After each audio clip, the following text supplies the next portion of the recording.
I'm gonna get my dog.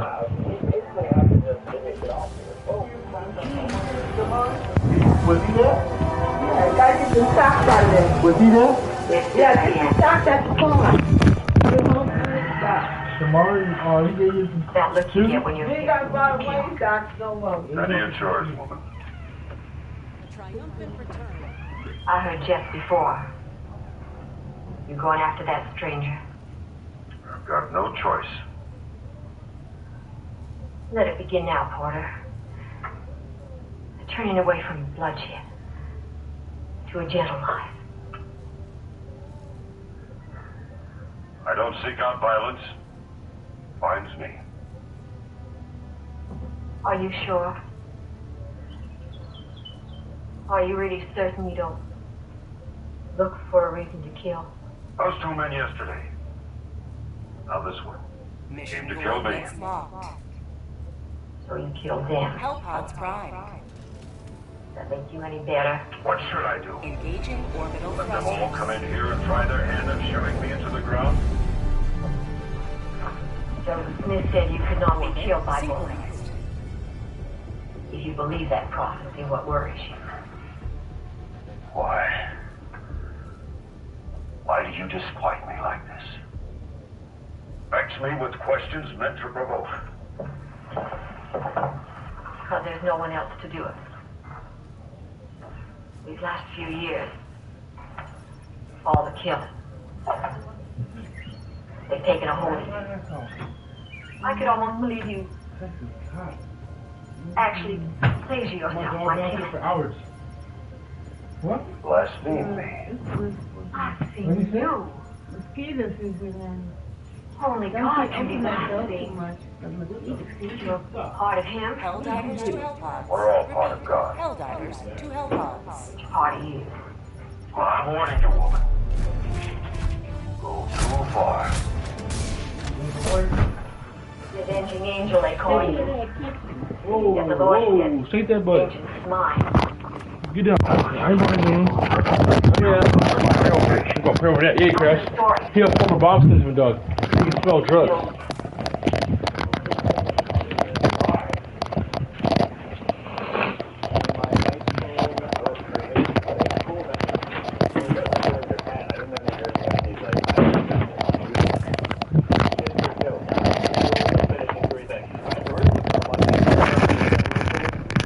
Oh, my bad, team.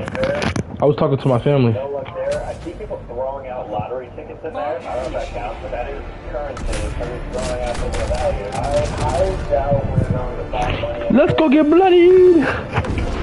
You want some water? You have the water. You have the water. Drink your water. Do your water. Cry, shake your Buddha. Shake your Buddha. Shake your Buddha. Shake your Buddha. I'm gonna make some boiled eggs real quick. I'll be back. Since none of y'all have mics in the first place, it doesn't matter. Give me 3 months. 3 months. What are you talking about? You back in shape.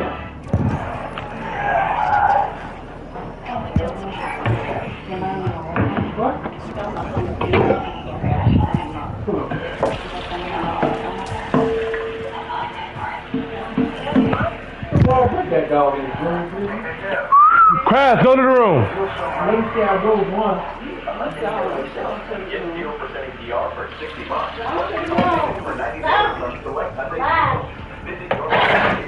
Put that dog in the room. Y'all need to stop hating dogs. That's why he don't like y'all. Oh, no. He don't like y'all. Y'all need to stop hating on him. Craft, come here. Look at this room. Leave it in. Shake that butt. Shake that butt. Kill that dog. That dog, bitch. He's scared of you.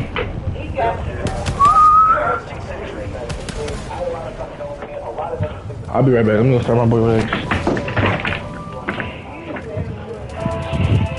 He's scared of you. For trying to hurt him. I ain't trying to hurt that dog. You did something. I'm trying to hurt that dog. I don't know what happened. Well, Crash only shake butt if he feels threatened. Crash only shakes butt if he feels threatened.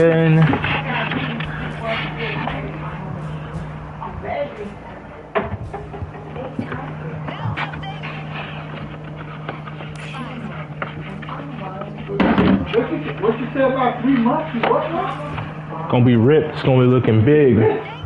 Ripped. Huh? Working out. Gonna be ripped. Be rich. Ripped.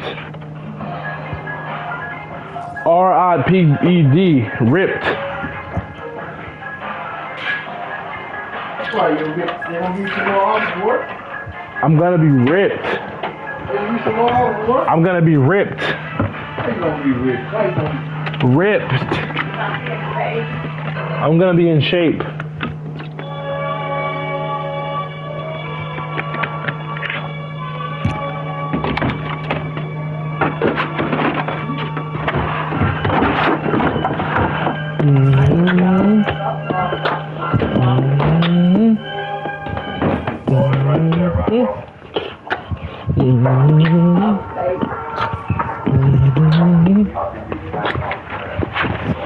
Oh, a nigga like what? West side. I'm throw him up. Nigga, what?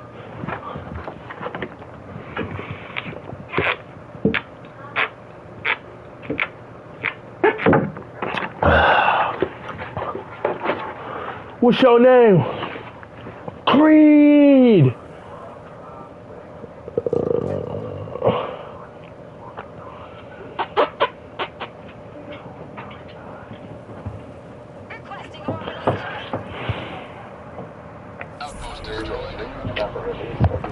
Where am I? I'm back, boys. I'm back. Ooh. How do I call a car? The EA Skate franchise entirely defined what skateboarding games should feel like. Most fans look back on them as a near-perfect trilogy that was impossible to match expectations. But the developers of this game got away with a slimy tactic. They framed the rebirth of this game as a way to give back to the fans, and that they were going to use our feedback and requests as the main driver for what this game would look and feel like. But they were lying. Fans made very simple requests. Story mode, the ability to skate offline by yourself. All of me. Hell, at least can we play an actual game of skate? No. Almost all of the basic requests were outright ignored because they were never actually building this game for the skate community. They were taking advantage of the skate community, using nostalgia and goodwill as bait to slowly roll out a glorified mobile game that is going to beg you to spend money on overpriced aesthetics. The developers stripped everything from this franchise that was great and turned it into just another soulless cash grab. And since they don't care about the legacy of skate, this video is going to make you realize just how badly this iconic franchise has been dragged through the mud. Now it's also a grim reminder of where the entire gaming industry is headed. Because if your favorite game franchise hasn't been ruined yet, just wait. It'll happen soon. When the very first EA Skate was announced, their promise was to be a reflection of real skateboarding culture, that raw, gritty, and rebellious nature that was highly overlooked in the mainstream. The mainstream image of skateboarding was largely shaped by the explosive success of the X Games, which debuted in 1995 and saw massive viewership by the early 2000s, with millions tuning in to watch skaters like Tony Hawk, who cemented his legacy by landing the first ever 900 at the 99 X Games. Skateboarding was transformed from an underground artistic lifestyle into a polished global sport. And I'm not demonizing the X Games. I think it was an incredibly important factor of real interest around the world. It was undeniably sick to watch the new way launch himself over the Great Wall of China or Boston State dominant program.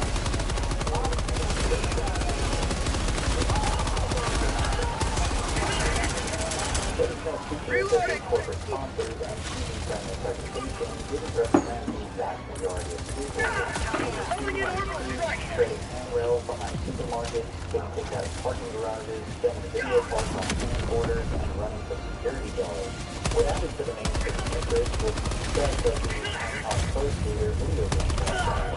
The gameplay, iconic soundtrack, and exaggerated mechanics are I should have called a fucking...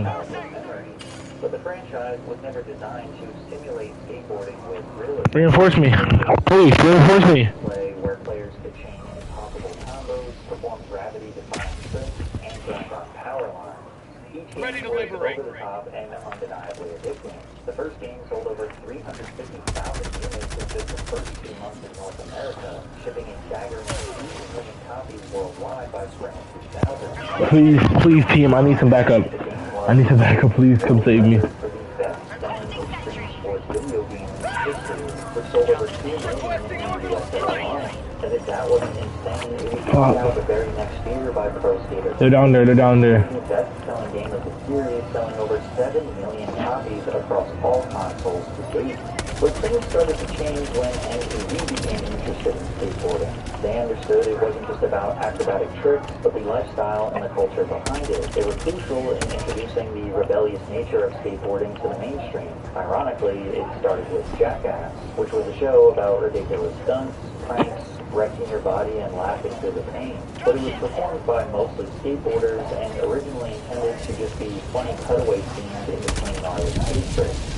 From there, MTV greenlit shows like Either a Bam and Robin Big, who initially represented that skating counterculture. Bam transformed his house into what looked like a Tony Hawk video game map, and Rob would skate the streets with his bodyguard Big Black, whose job was to prevent other security guards from stopping Rob's sessions. Skateboarding had such a tight grip on the culture that MTV launched a show called Stars, which didn't show insane tricks, but rather the exact opposite. Brutal bails, broken bones, stunts that almost always ended in a trip to the hospital. Although the average person watched these MTV shows for the entertainment and chaos, it spoke to real skaters and aspiring skaters on a deeper level. Sure, the mega ramp is sick, but so is a backwards down 10 stair, so is a blunt slide into the bank, or sometimes just a flowy driveway session rips harder than massive stunts. As these shows got more popular, street skating and the culture surrounding it became more interesting and entertaining than professional skating. And while the Tony Hawk franchise tried to capitalize on this movement aesthetically with games like Underground and American Wasteland, they had the same unrealistic, gravity-defying combos, but with a new texture. Then in 2007, EA Skate was announced. A game that promised it would not only look like realistic skating, but it would feel like realistic skating. And that's when we started. How do we capture the experience of skateboarding? All the physical feel, the feeling of actually standing and always, the feeling of doing those tricks and getting that sense of mastery. As fans of the Tony Hawk series, it was time to really bring the feeling of skateboarding out. The first trailer they released embodies just how different this game is going to be.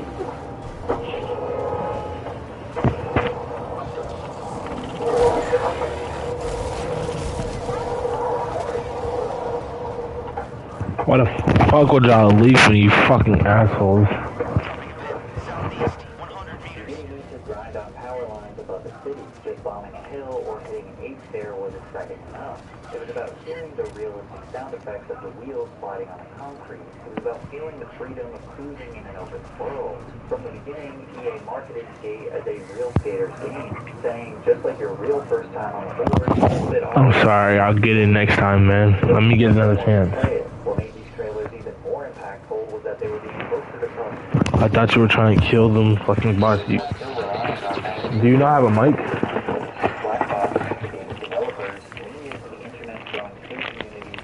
Turn around. I have vivid memories of searching EA updates on YouTube in 2007, and every day after school watching the same few videos over and over again, just dying to play this game. I was devastated to find out that they announced it would be exclusively released on next-generation consoles, which at the time was the Xbox 360 and PS3. At that time, I only had a PlayStation 2. So this was the first time that a game would be literally unavailable. And as much as it sucked, it kind of gave it this aura, like it was a new chapter for gaming. And it took months and months of begging, but ultimately I was able to convince my parents to buy me an Xbox 360 as well as Skate for Christmas in 2007. I still remember buying the console at Walmart, setting it up in my dad's living room, and sitting on the floor and staying up all night to play the game. Not to exaggerate, but it kind of changed my life. EA Skate actually introduced you and included real street skaters into the fabric of the story. You get T-Rock, Chris Cole, John Ratray, CJ Lack, of course, Rob Bearduck and Big Black. They even threw in real footage of real skaters and comparison to remind you just how rad these actually were. But the most exciting new feature that was their switching technology, which totally dismantled the button mashing style of the Tony Hawk series. You're playing the game, you have to press the button.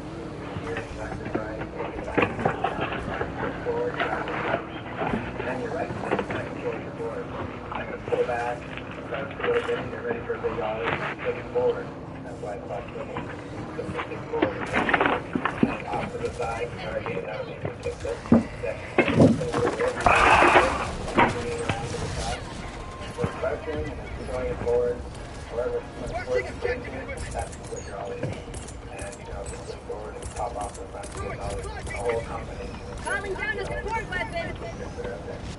also introduced small details that felt realistic. You couldn't just land tricks from the height. If the gap was too high, it was impossible to land. You'd fall no matter how many times you tried if you didn't know the glitch.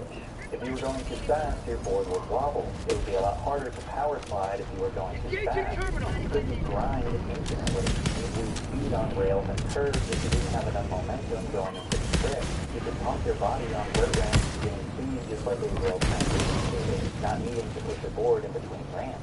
It was clear that the black box developers had consulted real skateboarders to depict these physics as accurately as possible while still giving it a video game feel. And even though they included the X-Games and Mega Park where you could hit a mega ramp and get some big air, it kind of still felt limited to something Danny Way could do in real life. The map felt like a regular city that happened to have some big skate spots. You had clean corporate plazas, dark and dirty alleyways, brand new skate parks, and decrepit old skate parks. A perfect mix to fit whatever vibe you were feeling that day. They also added pedestrians to make it feel real and occupied. Although they added an extremely annoying feature where they would just kind of mill around wherever you were skating to get in the way. There were even banned locations where if you skated them, the security guard would chase you and try to knock you off your board. This created these tense moments where the pressure was on. And overall, they had this gritty aesthetic, with a vignette over the screen and a low camera angle to mimic a cameraman following you capturing your lines. But it wasn't just the controls, physics, and aesthetic that made skates feel like real skateboarding. It was the challenges and career modes. Instead of cartoonish missions or collecting floating letters, it gave you the kind of goals that mirrored an actual skater's career. A photographer from Thrasher magazine would text you and challenge you to do a trick. He would snap a photo of you completing the trick and post it on the cover of their next magazine. You'd also be challenged to film lines for a personal skate video, and you could also edit those video clips and upload them online for other players to see. Your videographer was essentially your right-hand man throughout the game, who was hyping you up whenever you landed something sick, or holding you accountable if you were messing up. There were pool jams and tight bowls. They had intense downhill death races through city streets, where dodging pedestrians and carving past cars felt like something straight out of a video. And last, but certainly not least, you could play an actual game of skate. For those who don't know, skate is basically the same exact thing as horse in basketball. One person sets a trick, the other has to do the exact same trick, and if you don't, you get a letter. And the game ends when you spell out S-K-A-T-E. The inclusion of the real-life version of skate was a love letter to the culture. It felt like something skaters actually do because they do, and the developers knew that. As you completed missions, you would secure sponsorship deals with real skate brands like Kai, Girl, and Plan B. You got years in those brands and ultimately build up your respect for the skater. This is Bill, everyone. Returning to extraction radius. Casually skating around, you visualize and map out the trick line in your head and try to land it. Take a word for it, like a real skater did. And when you finally landed the trick, you felt accomplished. You weren't just mindlessly playing a game, it made you think like a skater. For anyone who grew up skateboarding or watching skateboard videos, the media's representation of it always felt off. But this game got it right. After its release, even EA was shocked with how well it sold. During the first few weeks, it had sold hundreds of thousands of copies, outselling its direct competitor, Tony Hawk's Proving Ground, nearly 2-1. Black Box wasn't just trying to steal some market share from the Tony Hawk franchise. It was legitimately trying to create a new approach to all action sports video games. And while it wasn't a perfect game, what it did have was soul. And after it captured the hearts of fans around the world, they would absolutely shock their community with the upgrades made to the sequel. It was considered by die-hard fans to be the best in the series. It took everything that worked in the first game and just pushed it a little further. The controls were just a little smoother, the animations were just a little more accurate, and the map was just a little bigger. But it didn't lose any of the things that made the first game so great. Well, besides the soundtrack. The second soundtrack is okay, it's good, it's solid, but the first game was too legendary to beat. The city of San Vanalona had changed after a massive earthquake, giving the map a more gritty, weathered feel. The wear and tear on your character was much more noticeable, being dirty, bloody, and bruised after skating and falling for hours. The introduction of the spillway was incredible. You would spend hours ripping through this thing at dangerous speed.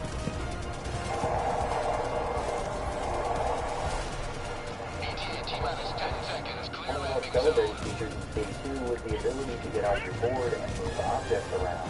I can't tell you how many times I played Skate 1 and just thought, man, if I could just get off my board and walk up these stairs. And this was an absolute game changer. You can now drag ramps, benches, rails, and pads into position to build your own lines or reconfigure iconic spots. Calling in reinforcements.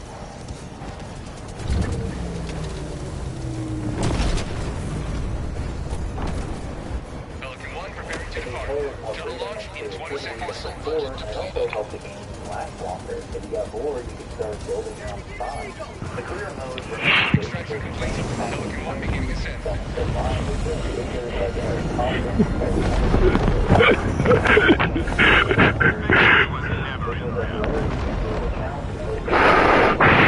Intentionally wiping out in the most painful way possible. The online mode of Skate 2 was also a massive step forward. While the first game had limited multiplayer functionality, Skate 2 fully embraced the online skating community. Players could now join free skate lobbies with up to 6 people, where they could explore the city together.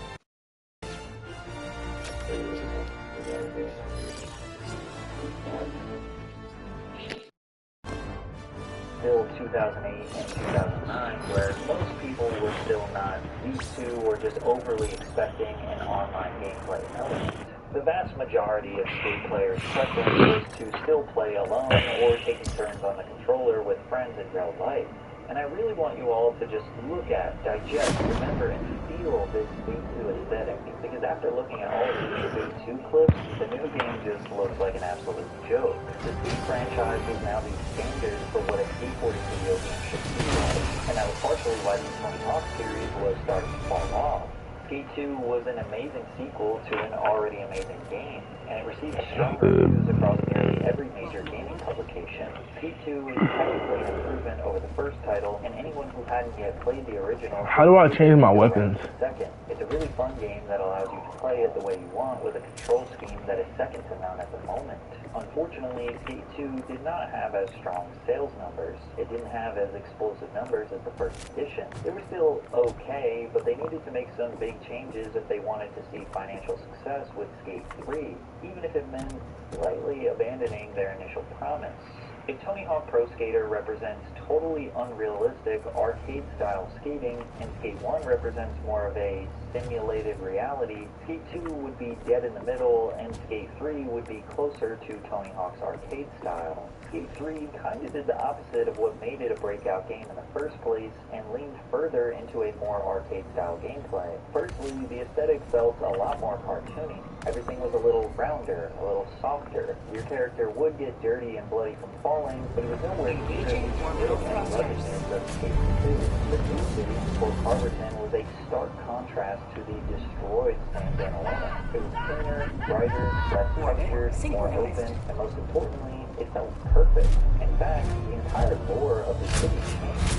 In Skate 2, skating was outlawed. In Skate 3, it was encouraged. Cops were gone, security was gone, and you were now skating in a world built for you. There's even a very believable conspiracy theory that you are actually dead in Skate 3, because in the beginning of the story mode, your character has a huge bail from possibly 50 or 60 feet in the air, one that any real human could not survive. But then you wake up and the rest of the game is you in heaven in the ultimate skateboard utopia. In Skate 3, the difficulty of the game dropped significantly. You could land impossible tricks with easily, the board physics were more precision, and the raw tension that made the game so rewarding just wasn't there anymore.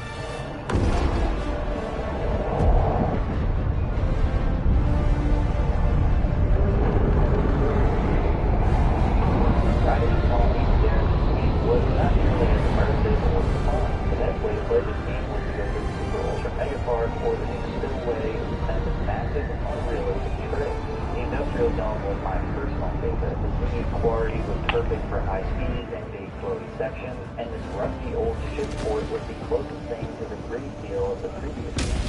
Now they did introduce different difficulties. You had easy, normal, and hardcore, but I always felt that hardcore mode didn't make the game look and feel more realistic. It just made everything harder to do for the sake of making it harder. So EA was trying to widen the appeal for Skate 3, making it more fun for casual players that enjoy these Tony Hawk style games, which is why challenges like Hall of Fame significantly ramped up. Hey, gang. Higher locations and the falls were much more. I'm working at. You would get a score based on how many bones I'm you working broke, at. how far you fell, and how much Ah! Emotes that allowed for more unique.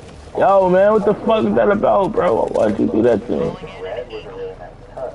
Even though this was the furthest thing from realistic, everyone agrees Hall of Me was a hilarious. Oh, you have to hit me with a fucking car. Even though Skate 3 was now the furthest thing from realistic, it still had the spirit of skate culture. Once again, real skaters. And everyone's new favorite fictional character, Coach Frank, who was your chaotic and silly skate coach teaching you how to live up to your full potential. The story mode was about building a skate brand. He started as an underground skater with one goal, sell 1 million boards. That premise alone is a perfect metaphor that skateboarding often starts as an independent pursuit, but slowly transforms into something more corporate. You build a team, with real sponsors, and grew your squad from local to mainstream. And even though Skate 2 is for more of the purists, I love Skate 3. And even with the arcade-style gameplay, it still has enough respect and inclusion of real skate culture to be the perfect successor of the series. And this was during the era when YouTube was starting to become the center of gaming culture. Black Box saw this and capitalized hard. They implemented a new skate reel replay video editor, which was basically perfect. You could do all these different camera angles, edit them with music and effects, and then just upload them straight to the servers or share them online. They also added an object dropper functionality, so you could spawn ramps, rails, and drops mid-section, basically making the entire map customizable. YouTubers like PewDiePie and Jacksepticeye started posting Skate 3 content and gaining millions of views. Skate 3 performed better commercially than Skate 2, selling over 2.6 million copies and became the highest-selling game in the franchise, thanks in part to its growing online community. And after Skate 3, the fanbase was desperately awaiting the announcement of Skate 4. Every E3, every EA Play event, skate fans tuned in hoping for even a mention, but got nothing. 2011, 2012, 2013 went by, and EA didn't even deny Skate 4, they just remained silent. But little did we know, Electronic Arts was making some drastic business moves behind the scenes. In 2012, they announced that EA in Vancouver is transforming its studio to align with EA's transformation to high-growth digital formats, including online, social gaming, and free-to-play. Although Skate 3 sold an okay amount of copies, it was mere pennies compared to their FIFA series. For example, FIFA 12, which released in the same year Skate 3 peaked in popularity, sold over 8 million copies in just 4 weeks. But more importantly, FIFA had Ultimate Team and in-game purchases. In fact, by 2015, EA was earning over $1.3 billion per year from Ultimate Team microtransactions alone across FIFA, Madden, and NHL. Everything EA touched started to feel like it was solely designed for cash instead of adding new value to their respective games' communities. Simply put, Skate just did not fit into EA's new business model. They had a massive round of layoffs in 2013.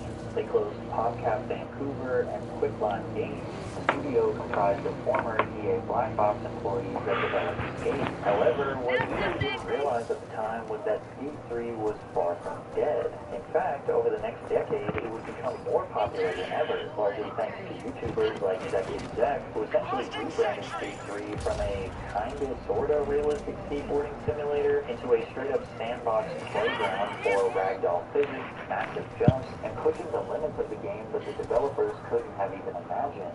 Even non-skate fans were watching these videos because it sort of Mr. the game. I would watch these videos because they accomplished where'd you go? Come on. I could never even imagine, and even if I could, they were so over the top that I would never spend the time or effort trying to do them while playing the game myself. However, in 2014, nearly 4 years after its release, Skate 3 was reprinted and restocked due to its popularity on YouTube. By 2016, it had sold more copies post-launch than it did in its first year. And because of this, rumors persisted that EA would make Skate 4. Clearly the demand was there, right? But they finally confirmed 7 years later in 2017 that they were not actively